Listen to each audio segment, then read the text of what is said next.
Hi everyone. As I walk through this parking lot, do you have what it takes to be a cuddle event leader? That is what I'm here to talk about today. This is a subject that's near and dear to my heart because this is work that I've been doing for several years now. I've dedicated a lot of time, attention, and love to that. Time and attention and love on the subject of leading these events, and I've narrowed it down to 5 qualities. And if this is something you're curious about, consider yourself, be really honest with yourself, and check to see if you have these qualities. The first is being friendly and welcoming. As people walk through those doors of your event, they, in many cases, are very vulnerable. I mean, any event that I think a person puts on, being friendly and welcoming is, a good start. But particularly our events or cuddle events, an extra special amount of care is needed in, especially in those first moments when clients are coming for the very first time, or customers, newcomers, participants. They are really hoping for a friendly face.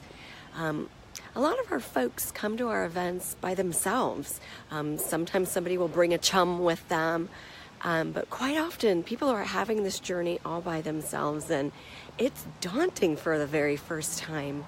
So ask yourself, am I that friendly person? Am I that welcoming person? If so, continue on. Let's go to the second quality. The second quality of being a great cuddle event leader, you might think, is having amazing cuddle skills. That's not the second quality that I'm going to recommend. I'm going to recommend that you be very organized. These events, the way that we put them on at Cuddle Sanctuary, these events, it's separated into 12 distinct parts. You might be surprised if you've ever attended 12 Cuddle Sanctuary that we distinguish it that way. But behind the scenes, this is what we're learning and this is what we're going through is a sequence. And so can you keep your head on your shoulders as you're guiding the experience and bring people through an orderly event? Organization also takes place or is needed administratively. Often I'm sort of sorting through people and welcoming people, so it's that multitasker in me has to come out loud and clear. It takes a lot of prep time. Make sure to bring everything that I need, make sure that when I arrive on the space I know just what to do. Having a person who is into having checklists before they get started doing something, that helps too. It's being that kind of organized person. If you're somebody who loves checklists, I think leading cuddle events could very well be for you too. So if you're friendly and welcoming, and you also tend to be quite organized and are able to sort of keep your head together and stay organized, then I'll share with you the third quality of somebody who leads great cuddle events, and that is compassionate. If you find yourself if people tell you what a compassionate person you are, I could see that leading this type of event might be a great match for you. Compassion, I like to think of it in 2 different ways: compassion for self and also compassion for the participants who come. I'd say self-compassion because leading events of this nature takes a lot of practice, which means eventually one day you're going to have your very first one, and maybe it's not going to go perfectly. But I think it's a great idea to look at, what did I do well? What would I do differently? And be really, have that humility without, jumping on myself like, wow, you should do better. I actually think we should do the best we can and improve and move right along. So that's the self-compassion needed. The other kind of compassion is the compassion, that open-hearted compassion for other people, for our participants, the people who come to your events. Understanding where they're coming from and what their needs are. Another way to think about compassion is like a customer service orientation, like thinking about the client first and the participant first. I'm really thinking about what their needs are in a variety of different ways, from are the bathrooms clean to how are people connecting and keeping an eye on that as well. So, hey, Faye, are you proud of me? I'm doing Facebook Live. So I'd like to share with you, Faye is a fantastic event leader, so perhaps Faye will chime in on the conversation in the comments. But I wanted to add to it the fourth quality of a great cuddle event leader would be good boundaries. Maybe you didn't expect that.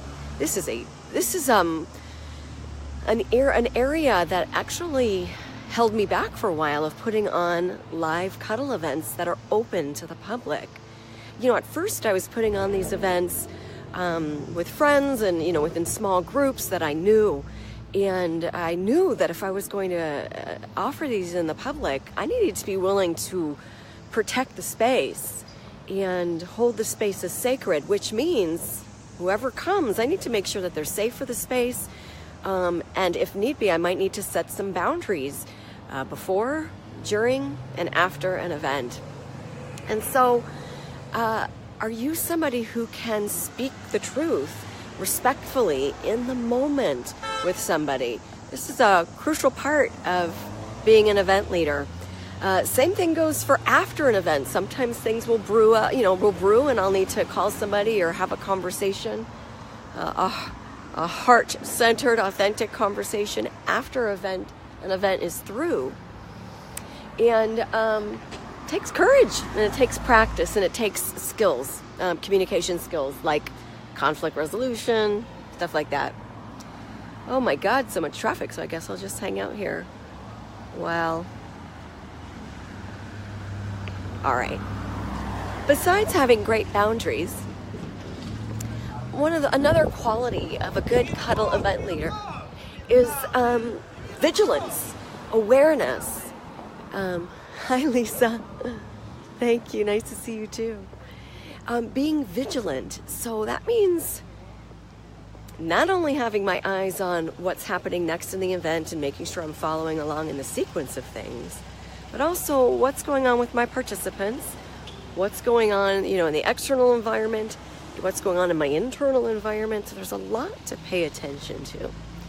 So there's such a big difference between attending one of these events and leading one of these events. And all of us who've made that transition or who like to do both, me included, it's a totally different mindset when leading an event. Vigilance. So of those four qualities, where do you stand? Are you friendly and welcoming, an organized person? Do you have a lot of compassion for yourself and for other people? Are your boundaries immaculate, or is that an area in which you're willing to work and to grow? And can you keep awareness for a few hours at a time, that vigilance, so that your event is handled, is covered from beginning to end? So, and Faye, you're saying leading and attending are so different. Isn't it true? They are enjoyable for different reasons. For me, attending is where I can sink into and relax into being the participant, lower my vigilance, sink into quiet, peacefulness, relaxation, let my guard down, things like that. Whereas leading event is quite the opposite. It's my leadership skills are up, my mama bear protective skills are awake and alert. I'm noticing everything in the room or regularly checking. We have a word for that at Cuddle Sanctuary. We call it meerkatting. If anybody knows that animal called a meerkat, which is if you're lying down, like the meerkat would be like this and then look around.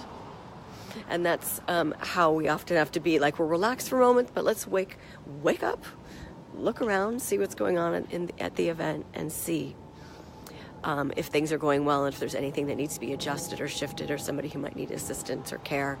That is definitely a part of this work. So I'm going to sign off here. I look forward to hear any comments that you have. And so why am I talking about leading cuddle events? Because it's very much on my mind, because Cuddle Sanctuary has training, a 3-day training for event leaders. I'm proud to tell you that people have come from out of state and even out of the country to attend our training. And if you'd like to know more, you can just go to cuddlesanctuary.com and select training. Now, an easy way to just begin to, dip your toe into this work that's free is to attend our free monthly webinar. And when I say our, I should just say I'm the one who leads that event.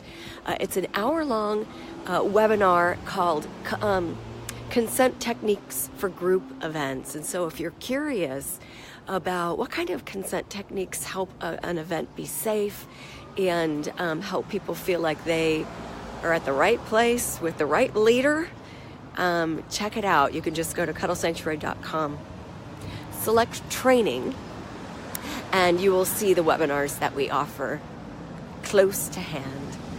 All right, I'm going to sign off now, everybody. Thank you for joining me for my walk around the neighborhood. There's a truck going by. Have a great rest of the day. Bye-bye.